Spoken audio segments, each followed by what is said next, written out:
अगर रेलवे के प्रीमियम ट्रेनों की बात करें तो वंदे भारत एक्सप्रेस सबसे ज्यादा चर्चा में रहती है। अब वंदे भारत ट्रेनों की बढ़ती संख्या का फायदा सिर्फ रेलवे को ही नहीं बल्कि आईआरसीटीसी को भी मिल सकता है। आईआरसीटीसी पहले से ही railway ticket booking, catering, rail Neer और टूरिज्म जैसे कई बिजनेस में काम करती है। कंपनी के लिए सबसे बड़ा मौका कैटरिंग और टिकटिंग से जुड़ा है।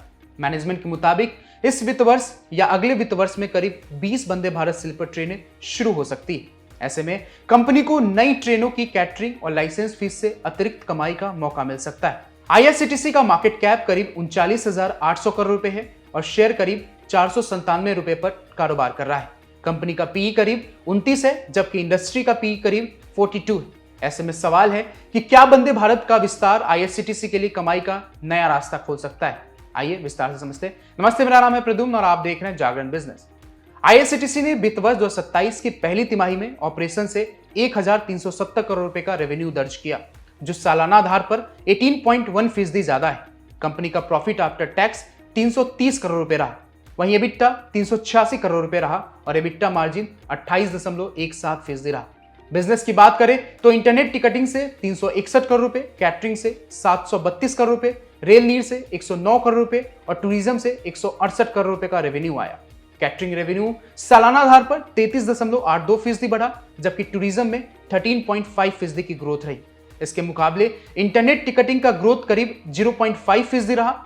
आईआरसीटीसी के लिए वंदे भारत ट्रेनों का विस्तार इसलिए भी खास है क्योंकि कंपनी ट्रेनों में कैटरिंग की सुविधा देती है। मैनेजमेंट के मुताबिक इस समय 81 वंदे भारत ट्रेनों में आईआरसीटीसी कैटरिंग कर रही है। कंपनी खुद पूरा कैटरिंग बिजनेस चलाने के बजाय लाइसेंस मॉडल पर काम करती है और सर्विस देने वाली कंपनियों को अपने साथ जोड़ती है। इस मॉडल से आईआरसीटीसी का लाइसेंस फीस के जरिए कमाई होती है। जैसे जैसे वंदे भारत ट्रेनों की संख्या बढ़ेगी यह कमाई भी बढ़ सकती है।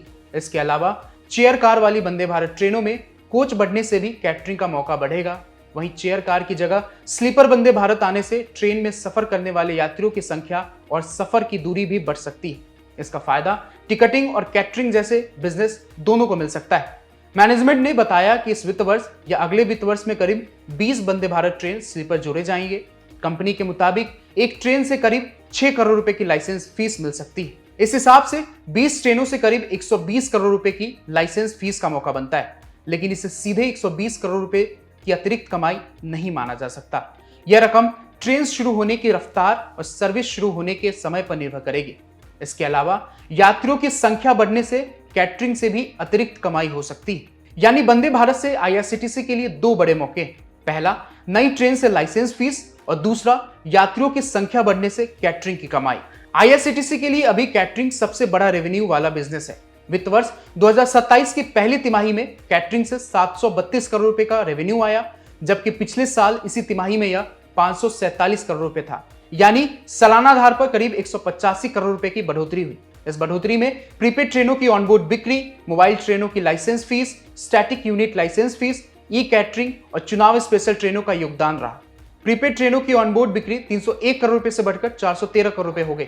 वहीं मोबाइल और दूसरी ट्रेनों की लाइसेंस फीस 192 करोड़ रुपए से बढ़कर 224 करोड़ रुपए हो गई।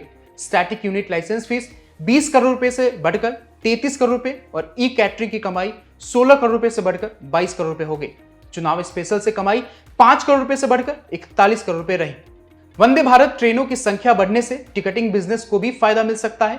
आईआरसीटीसी ने पहली तिमाही में हर दिन औसतन 14.58 लाख टिकट बुक किए। कुल 13.27 करोड़ टिकट प्रोसेस किए गए। इसमें 6.92 करोड़ एसी टिकट और 6.35 करोड़ नॉन एसी टिकट शामिल रहे। रेलवे टिकटिंग में आईआरसीटीसी की मार्केट शेयर 88.78% से बढ़कर 88.92% हो गई।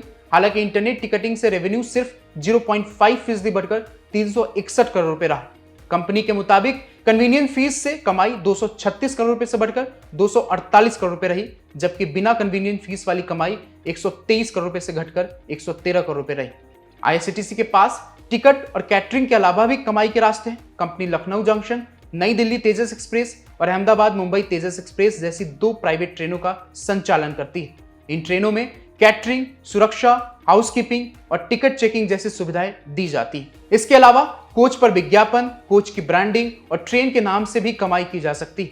कंपनी ने पहली बार तेजस एक्सप्रेस के नाम की ब्रांडिंग की है। ऐसे में नॉन फेयर रेवेन्यू आईआरसीटीसी के लिए आगे एक नया कमाई का जरिया बन सकता है।